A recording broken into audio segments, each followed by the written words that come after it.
You're aware of it. It is our national anthem. It's in most of our hymn books in our churches around America today. It's our song as an American. We go to ball games, we go to church services, however, we sing it, it floats through our minds, it flows over our lips. But do we ever stop to realize what we're singing and what it means, the significance of it? Most of us have memorized it as a child. But we never really thought about what it was and the story behind it, have we? Let me tell you a story. Francis Scott Key, he was a lawyer in Baltimore, Maryland. At the time, Baltimore was the third largest city in the United States. And America, a fledgling nation, we were in a great conflict with Great Britain. And do you know what the conflict was that we were in Great Britain with? The title of that war, does anybody know? Haven't heard it yet. After the Revolutionary War, the War of 1812. War of 1812. We were in a conflict with Great Britain. And it was a vicious conflict. At the time, the capital of the United States was in New York City. It wasn't in Washington, D.C. Washington, D.C. didn't exist. New York City held the White House. The Brits had invaded all the way to the White House and burned it down. So that had America in a frenzy. We were just a young fledgling nation. This vicious conflict led to capture of prisoners. The Britons had captured a lot of American prisoners, and we Americans had captured a lot of British soldiers for POWs as well. American government initiated a move. President Madison said, "Let us come and negotiate for the release of these prisoners. We'll send a man out to do so." He sent that message to the Crown, the King of England. They said, "Okay, we'll meet you halfway." They docked 5 or 6 warships off the coast of Baltimore, Maryland. Now, those warships were docked there. Not many of them, but in the bottoms of those ships were our men, our prisoners, our boys that had been captured. They sent an admiral out there, believe it or not, Admiral Alexander Cochrane. And that's Cochrane spelt with an E, so he's not kin to me. You can't blame me for that. And he was sitting out there waiting for somebody to go negotiate. So we sent a man out. James Madison sent a man known as Francis Scott Key, a lawyer in Baltimore, out to negotiate for the release of these prisoners. And like I say, the warships were about 1,000 yards off the shore. So Francis, he got in a sloop, a small rowboat, and with some of his aide, his staff, and they went out to the warships to negotiate. And he went out there, and there was the admiral welcoming him. He went up on the ship, and they started negotiating. Now, our historical accounts are quite confused on it. Some people say they negotiated for a week, some say they negotiated for 2 or 3 days, but for whatever it was many, many hours of a negotiation with the British soldiers there and the admiral. And quite a bit of negotiation for just a simple agreement. They finally came to the agreement, which was a 1 per 1. 1 man per 1 man would be exchanged. So every man we got, they would get a man. When Francis Scott Key came to this agreement, he was excited. He was jubilant. And the admiral let him go below deck to see the men whom he just successfully negotiated for their release. So he did just that. The man, Mr. Key, went below deck. He went down there, and you know what he saw? And I quote, he said he saw a cargo hold full of humanity. Men shackled in their filth and their chains, laying there in bondage, sacrificing so selflessly for this country. And he said, "Men, I've got news for you. Tonight you're free. I've successfully negotiated for your release to return to the colonies, to return to the homeland, to return to your country, America." You can imagine the men shouting with joy, praising God for the victory for Francis Scott Key, who had negotiated for their release so they could come home to see their families and to keep up the good fight. Then here comes Admiral Cochrane. He said, "Mr. Key, we got a problem." Francis says, "What's the problem, Admiral?" He says, "Well, I'll tell you up here on deck."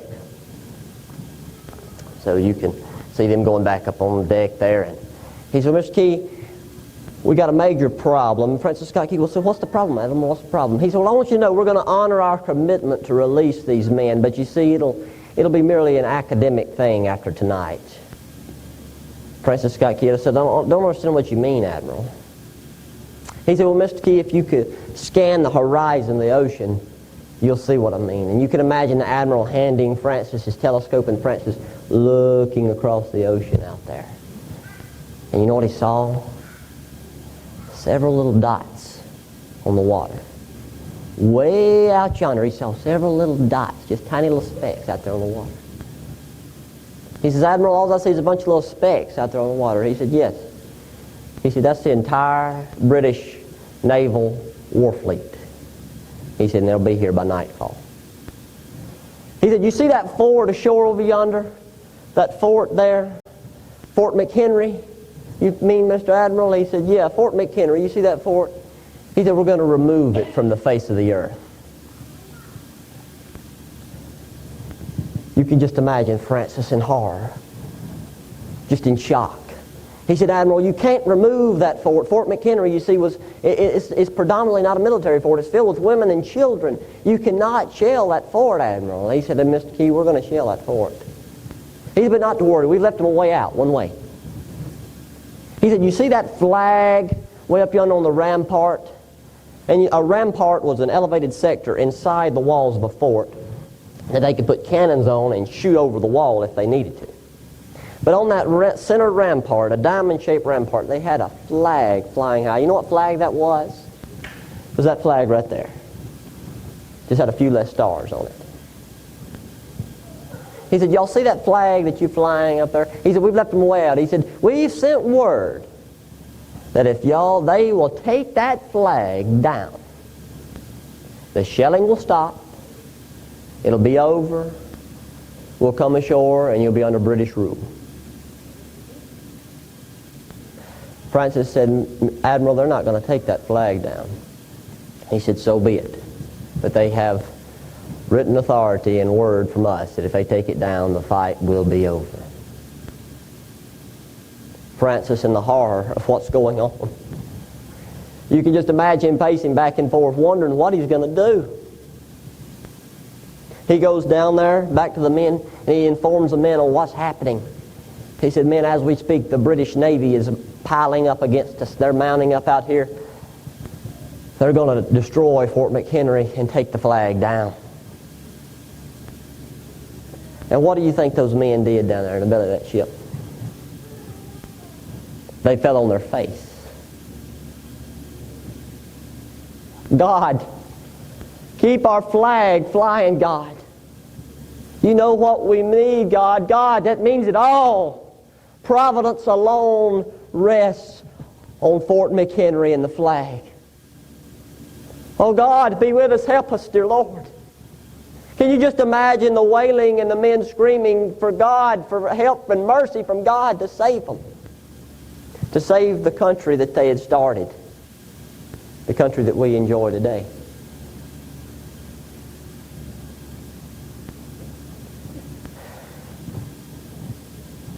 Night fell. Grew darker and darker. British Navy had dropped its anchor off the shore of Baltimore, Maryland, off the shore of Fort McHenry. They were bringing those guns out, getting them primed and ready to fire. And you can just imagine the horror that the men were going through the whole time. But you know what's amazing to me? When you look at the historical accounts and you read the prayers that were written down, you know what you don't hear in those prayers? God, save me, save my friends, help us, save us. It's save our country, save our flag. They didn't care what happened to them. They didn't care if they were going to be keel hauled. They didn't care if they were going to be impaled. They didn't care if they were going to be burned at the stake, shot, whatever the case may be. They didn't care what the Brits did to them. Didn't matter. You know what they cared about?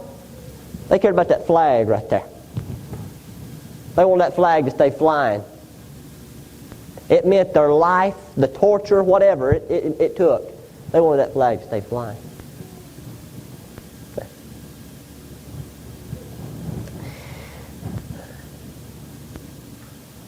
Night got in, set in heavy.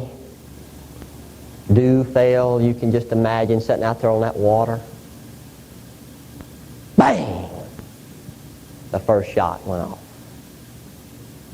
And cannon after cannon firing, gunpowder ablaze, striking Fort McHenry.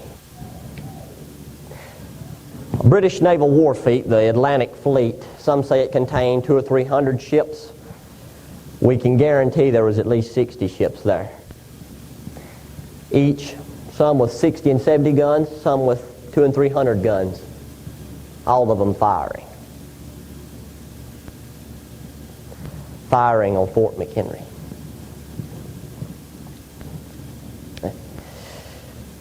The shelling began, and it was relentless. Francis Scott Key said the barrage was unmerciful.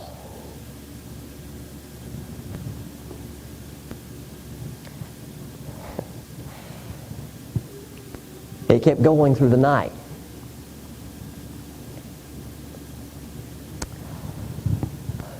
Shells kept firing, hours and hours went by.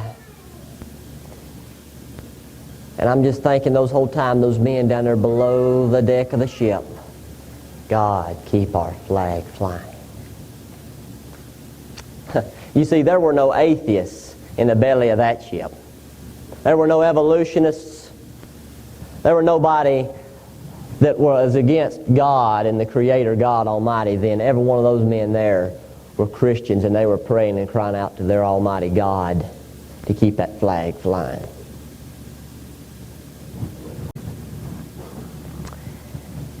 And they'd yell up, "Tell us where the flag is. Where's the flag?"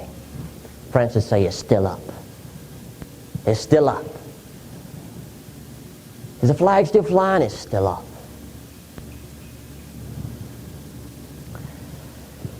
Shelling kept going. They would shell that fort, a bomb would explode, they'd see the flag. The admiral angry because he's pacing because he cannot take the flag down. They're trying to shell that fort and the flag will not fall. The men will not take that flag down. He come up to Mr. Key, he said, "Mr. Key, your people are crazy." He said, "They will not take that flag down yet."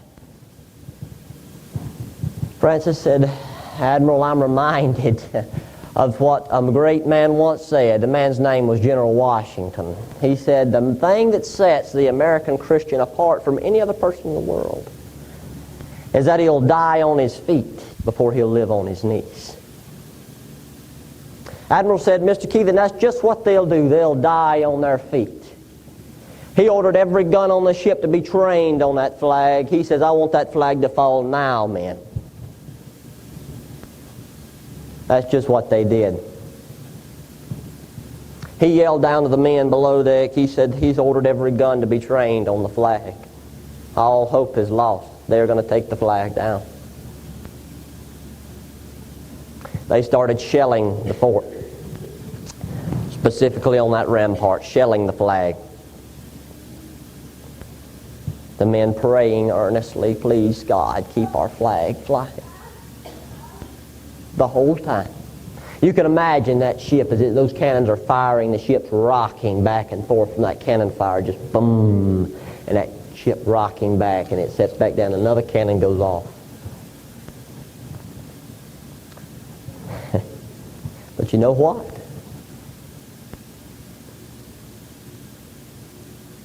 The rocket's red glare, the bombs bursting in air, you know what? They gave proof through the night that our flag, it was still there.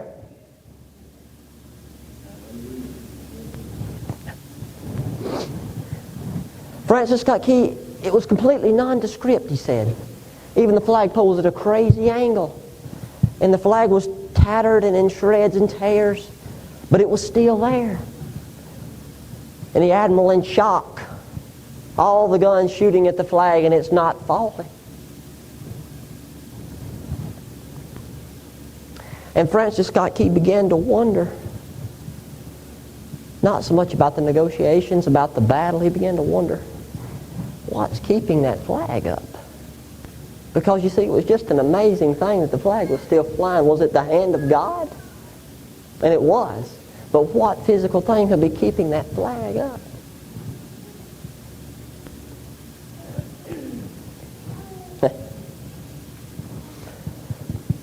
Dawn came. The shelling got dimmer and dimmer and dimmer. Fewer guns firing. Finally, shelling ceased. Admiral says, Mr. Key, I've never had to sound a retreat because we ran out of ammunition. Do you know that the entire Atlantic fleet of the British Navy ran out of ammunition on Fort McHenry? You can just imagine what it looked like.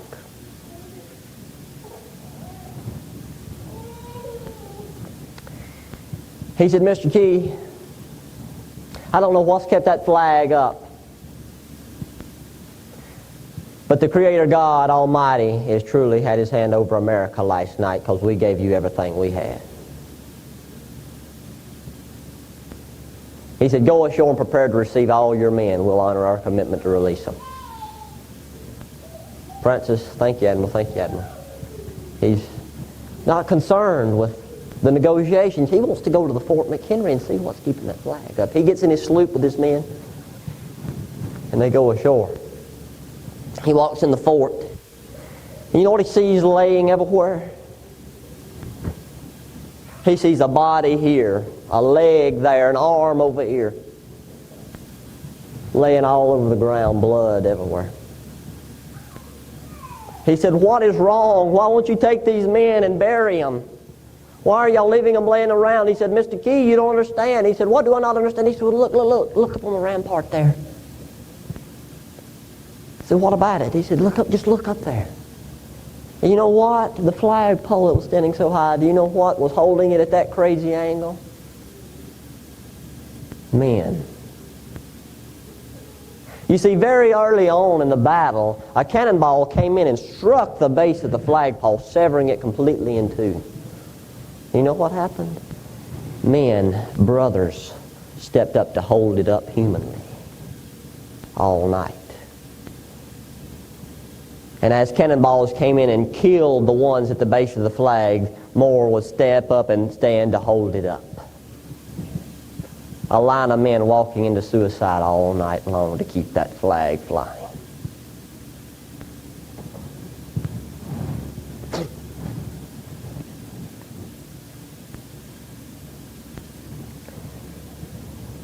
The sun was rising and he penned the song.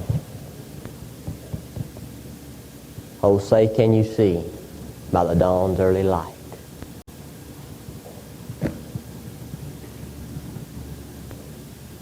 You think the Star-Spangled Banner means something? That poem that Francis Scott Key wrote, The Defense of Fort McHenry, is what he titled it, became our national anthem, the Star-Spangled Banner. It was really originally titled, you see, The Defense of Fort McHenry. It wasn't the Star-Spangled Banner. Do you think it means something when you sing it?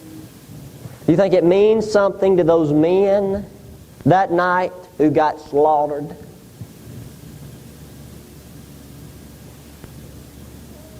What do you think about the football players that go out there and kneel on the field when they wave that flag? And it galls me to see that. It's a shame that on this dirt we allow that to go on. That's what makes America the most amazing country in the world, that something like that could happen after what's been sacrificed for that flag.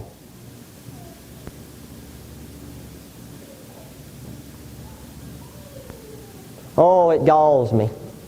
It galls me to hear about our school systems teaching the critical race theory that America was founded in 1607 on the backs of slaves. Teaching to hate this country. Oh, it burns me up. The Democratic Party and the Democratic agenda has been shoved down our throats long enough. They're teaching a story of hate of America because they don't want it here. They want to destroy it. And it is about time we have said enough to this left-wing agenda being shoved down our young people's throats. It's indoctrination against this country. And I don't care what any story you want to find in America, there's dozens more like the one I just told you, of the great sacrifice that has been given so we can be here today. Don't it just give you chill bumps to know that that's our heritage?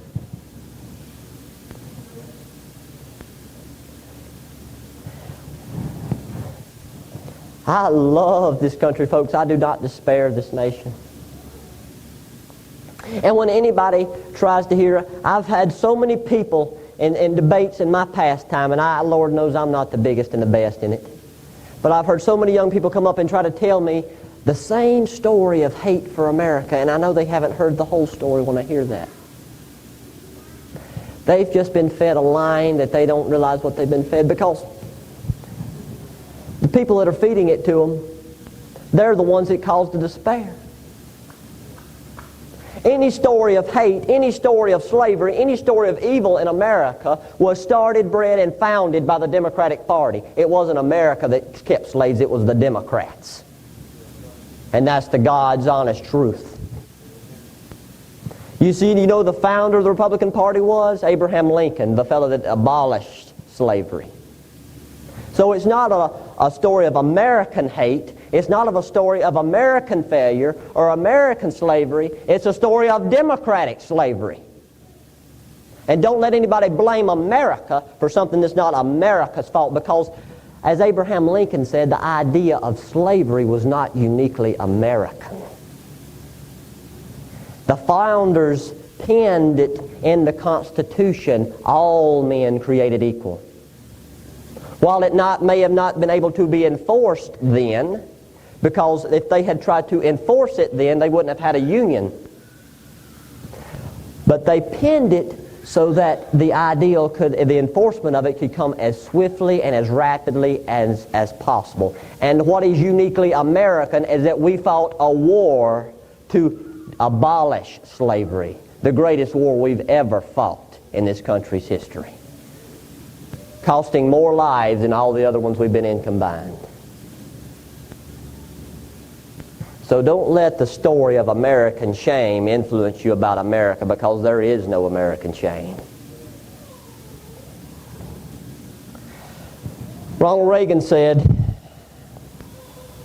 our national anthem is the one that ends with a question. Every generation must answer that question. Or the land of the free and the home of the brave.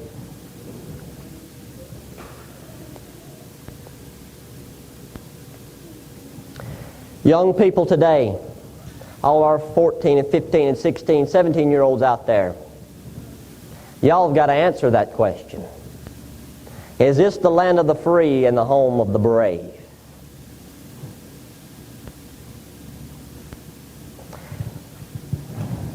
Folks, I've shared this story, the history with you today, and it is so important.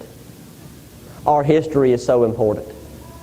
Adults, it is your moral responsibility to put these stories back in history. The Democrats has tried to take them out, and it's our moral responsibility to put them back in. It's your responsibility to learn it, to teach it to your children. You see, it doesn't take but 2 generations for us to have a falling out and have to have a war. 80 years, subtract 80 years from today, it puts you in 1940, the start of World War II. Subtract 80 years from that, puts you at 1860, the start of the Civil War. Subtract 80 years from that, it puts you at the start of the Revolutionary War.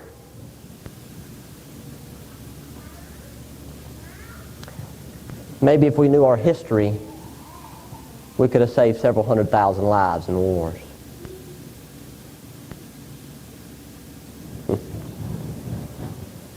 So, next time when you shrug history off because it's too hard or you ain't got time to learn it or something like that, especially if you've got children, think about those men, what they did. Think about if they just shrugged off because that would have been too hard to get slaughtered by cannonballs. Was it too hard for them? Know your history, folks. Let it guide you in your politics. Let it guide you in how you should vote and how you should share it with others. I love my country. I hope y'all do too.